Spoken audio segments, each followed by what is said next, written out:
The Diary of Fate. Fate plays no favorites. It could happen to you. It is recorded that man's destiny is written upon the face of time. Each one's course is charted, from the cry at birth to the expiration at death. The life chart of Darrell James now before me is of particular interest. He was a bright young man about Wall Street. His classmates voted him the man most likely to succeed. But predictions in college yearbooks are merely wishful thinking. For the real truth and ultimate end is written on the larger ledger, an inexorable scroll in the diary of fate. And now, I, Fate, accelerating the clock of time, bring into the present a momentous incident of the future. Darrell, darling, what are you doing with that gun? An old piratical custom. Just burying another Cantillon victim. Darrell, put that gun down, you man. Yes, Darrell James, whom the gods destroy, they first make mad. Your act of madness marks you for death, and will hang you from that ancient Bermudian scaffold, as did the pirate of Cantillon. Remember, Darrell, fate is not unkind, fate is just, and justice demands that you die. In a moment I will read again from the Diary of Fate. In just a moment, the strange story of Darrell James. But now, a word from your announcer.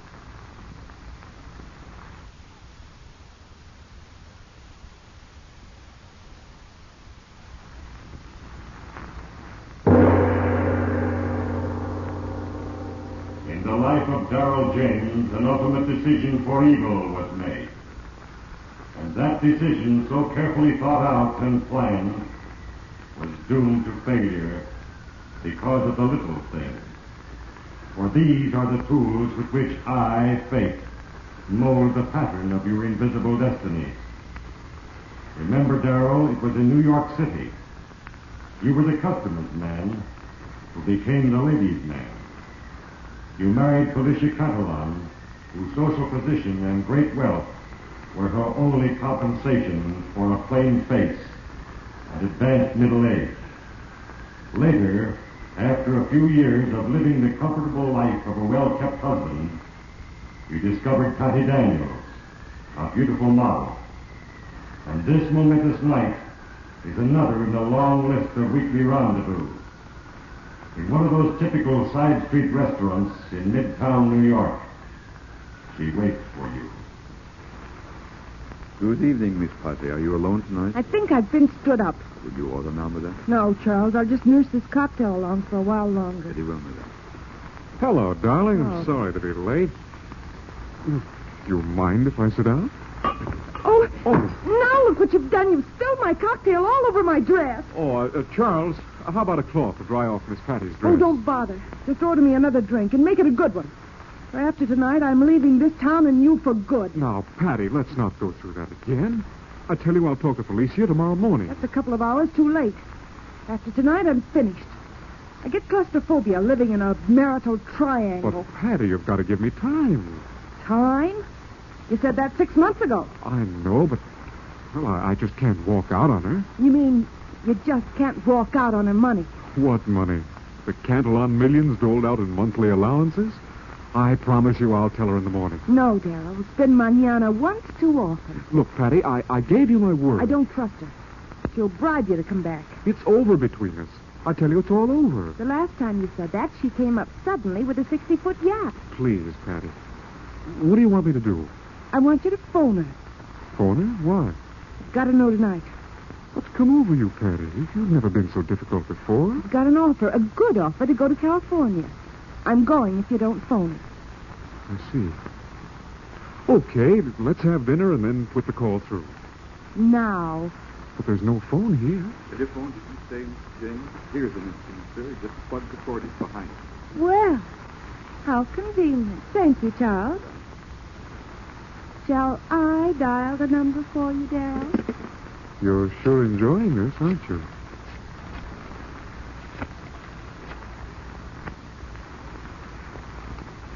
Hello? I'll take it. Hello, Felicia? This is Darrell. Yes, I'm in town. No, I'm not at my club. What's that? When? Leaving in the morning. Why, yes, dear, of course. Yes, I'll be right home. Yes. Goodbye. Yes, Darrell James, because of a little thing. A stilt drink. Happy's long, smoldering resentment was sparked to a crisis. The result was a phone call. And then, quite suddenly, the cascading of events found you on a boat, heading for the sunny Isle of Bermuda. What was it, Darrell, that Felicia said to you that so completely changed you from a deserting husband to a rekindled lover, embarked on a second honeymoon? And now the salt spray of the Atlantic sweeps the rail of the steamship Southern Cross, and you and Felicia, tucked in your deck chairs, are a picture of contentment.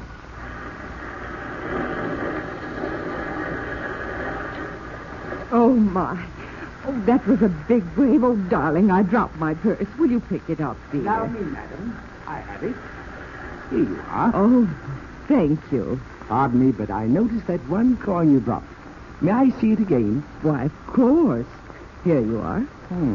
I thought so. This is quite a rare coin, you know. Oh, really? It's sort of a good luck piece. Oh, won't you sit down and join us in some free salt spray? Thank you. My name is Justin. Professor Frederick Justin. Oh, this is my wife, Mrs. James. How do you do, Mrs. Professor? James? You were saying about that coin, that it was rare. Yes. May I ask where you got it? Oh, my mother found it years ago on her place in Bermuda. Oh. You folks live on the island permanently or just a visit? Oh, my wife has an estate down here, the Cantillon estate. It's near Spithead. It's quite a coincidence. Oh, what is? We are going to be neighbors. Neighbor? Oh, but Professor, are you sure? Sir Howard Waddingham's is the only estate near ours. I'm going as guest of Sir Howard. That is, in the capacity of, shall we say, an employee. Doing what? Tracing his genealogical chart. You see, I'm a sort of an authority on Caribbean lore. Oh, that's interesting. There must be lots of treasures stacked away somewhere among these islands. Stands to reason. Most of it is undersea, I believe. Someday the lost records of these buccaneers will be found, and then you'll see the biggest treasure hunt since the gold rush of 49. Oh, really? Why, even the Cantillon estate was once the hideout of Frith, pirate of Cantillon. Oh, there was such a character. Yes, that's why I was so interested in that coin. Mr. Darrell James. Mr. Darrell James. Mr. Darrell James. The steward's paging you, dear.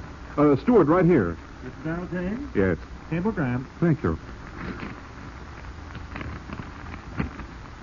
Something wrong, dear? No, it's from Winthrop, my stockbroker. Winthrop? How did he know you were aboard the Southern Cross? I don't know, dear. If you'll excuse me, Professor, I've got to take care of this matter immediately. Yes, Darrell. You were almost getting to believe in this second honeymoon. New faces, new scenes and ocean voyage. But a cablegram brought you back to reality. To a conspiracy of murder planned the night before your boat sailed from New York. And your co-conspirator, knowing that vacillating mind of yours, decided to keep it primed. And so when the steamship Southern Cross tied up in the port of Hamilton, Bermuda, your mind was busily working on a plan. Well, folks, we've landed and the situation is well in hand, to quote a phrase. Oh, this island hasn't changed a mite in all these years. Oh, Professor, would you mind giving Mrs. James a lift to Cantillon? But why, dear? Aren't you coming? Well, it looks like clearing these customs is going to take a long time. Glad to have your company, Mrs. James. Haven't ridden in a carriage since I was a boy. Oh. But I warn you, I'm an encyclopedia on Bermuda. That's an inducement, Professor. I'll see you at Cantillon, Darrell, dear. I'll be there as soon as I clear. See you later, Professor.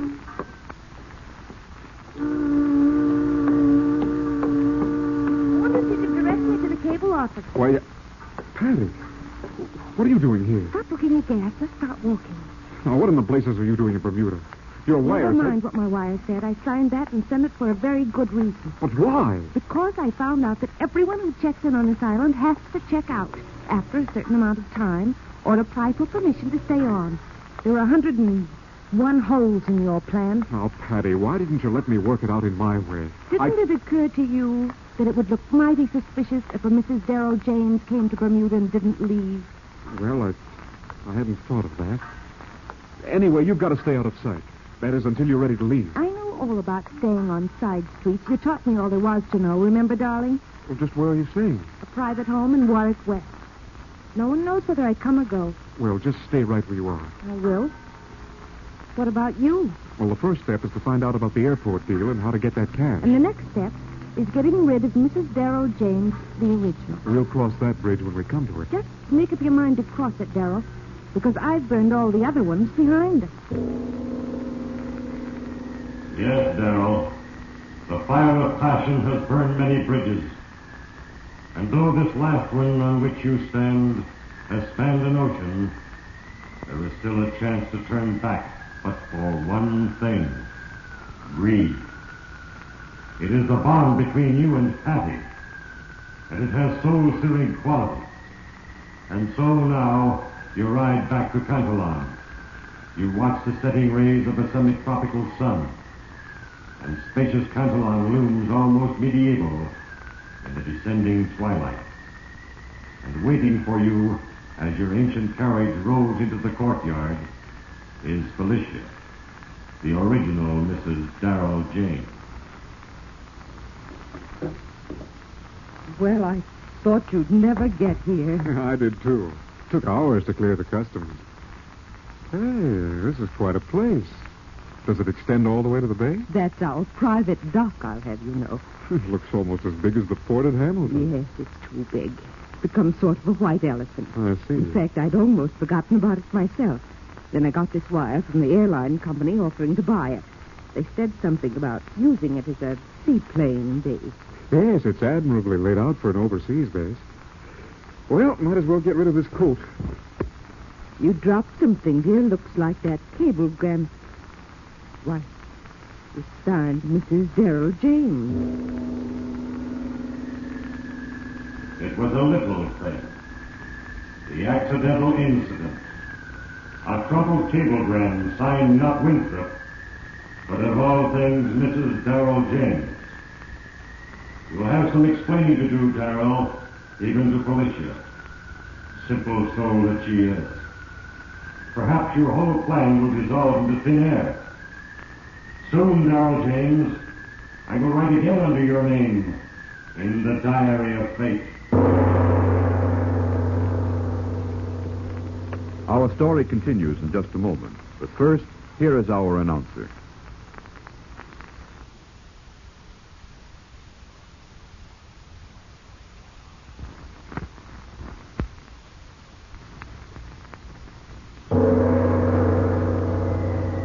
Yes, Darrell James, it was a little thing. The unsuspected, unpredictable little thing. A crumpled cablegram that fluttered to the floor at Cantalon. But that insignificant occurrence revealed a name not of Winthrop, but of all names, Mrs. Darrell James. Perhaps the bridge of dreams on which you stand, Darrell, is now burning right to the ground. At any rate, you have an answer. And now Felicia at the dinner table is hearing it. All I can say, dear, is that I think it's a prank. You said it was from Winthrop. I did? Darling, this wire I got at the cable office. The one from Winthrop I threw away. Darrell, there isn't another Mrs. Darrell James by any chance? Yes, there is, dear. What? My mother, Mrs. Darrell James Sr. That's not very funny. And besides, she's in California. And just what would she be wiring you for? You know, come to think of it, that cablegram could have easily come from Mother. She's always referred to my father as Mr. James. You know, it's beginning to make sense. She's full of quirks. I'll cable her in the morning. It still doesn't make sense. Oh, someone at the door. I'll see who it is. Well, good day, Professor. Or should I say good evening? I didn't mean to intrude on your dinner. I thought you folks might be through. Come, have some tea with us, Professor. No, thank you. I've had my quota for the next 6 weeks. Oh, by the way, Sir Howard was saying at dinner that Kentalon was one of the great show places on the island. Do you mind if I look around? Oh, no, of course not. I've got an idea. Let's all have a look around. It's still quite light out. After all, we'd like to be on hand when you stumble out of that pirate gold. Oh, well, you'll have to count me out, dear. I'm a bit worn from the trip. Just the fireplace and the sound of the sea, and I'll be content. You heard the lady, Professor. Looks like we'll have to handle this treasure hunt ourselves. These stone water tanks, they're level with the ground. I thought water tanks were something built up high. Well, on this island, there's no well water on account of the coral.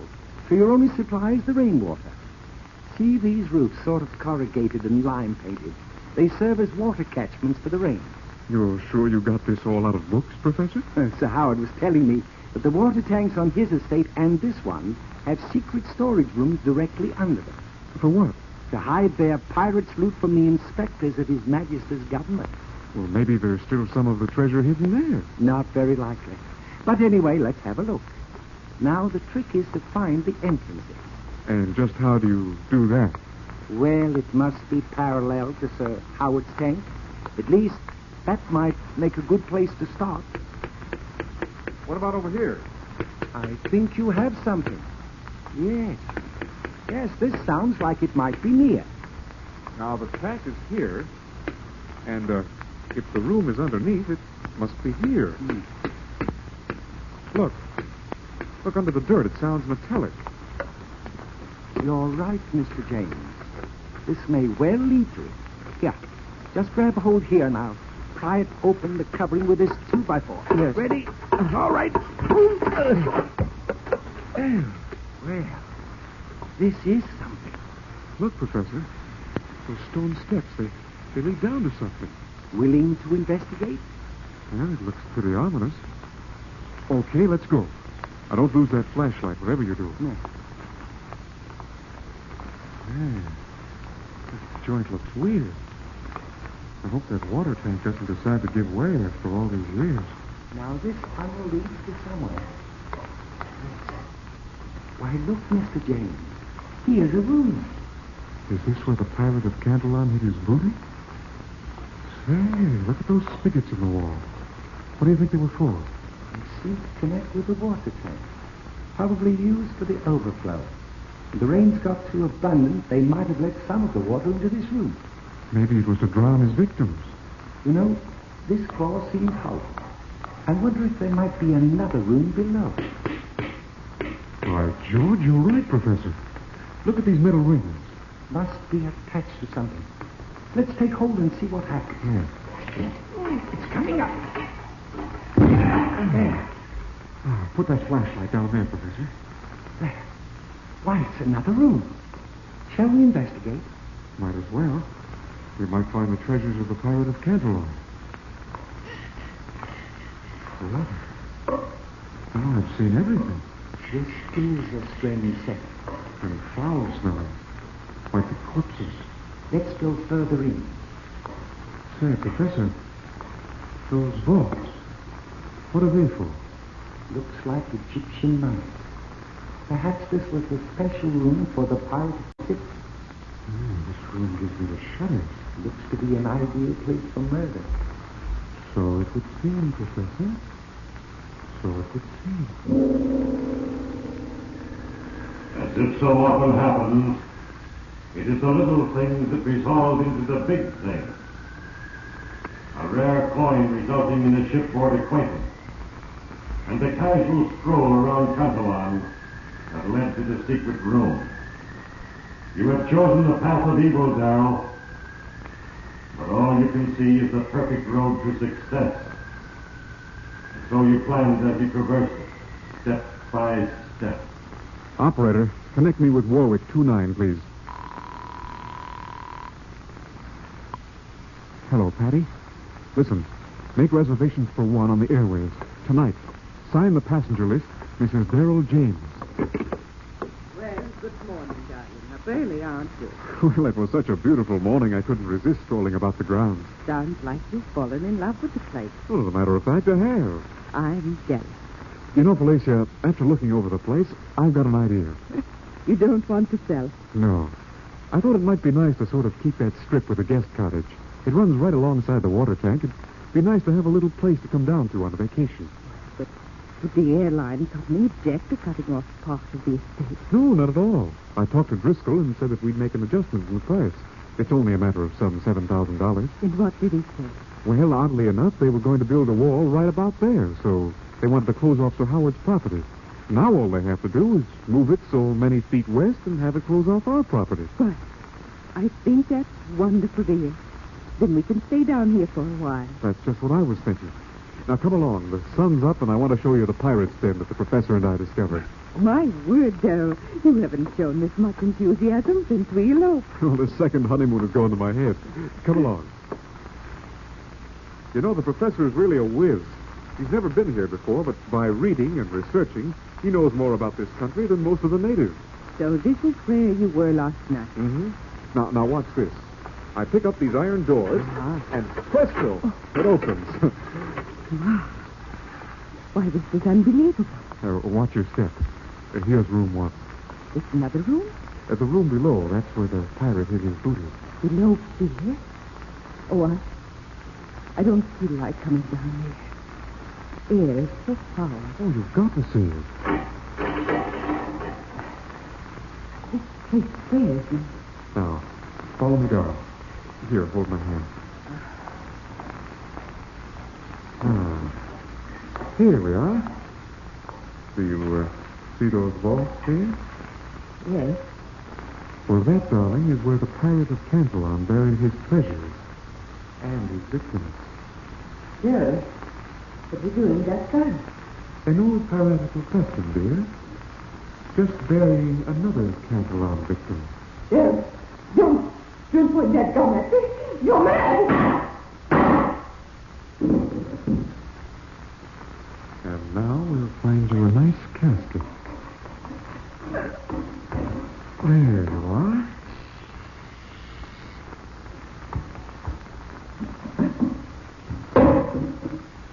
And to make the job complete, I'll just open those spigots and flood this room. They'll never find you, no matter where they search. Sleep gently, my love, in your watery grave.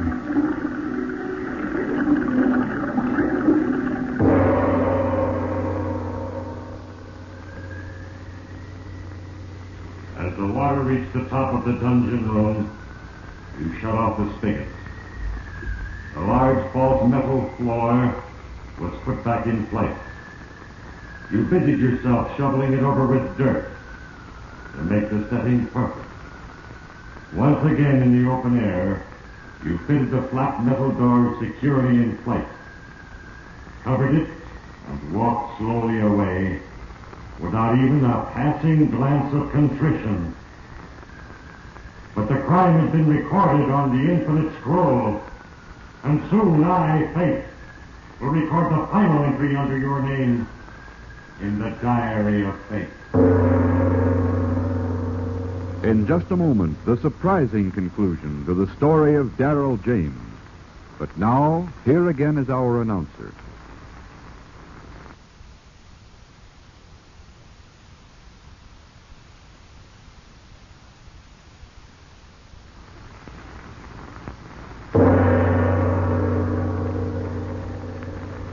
Yes, Darrell James, your cup of joy was overflowing. You had nothing to worry about.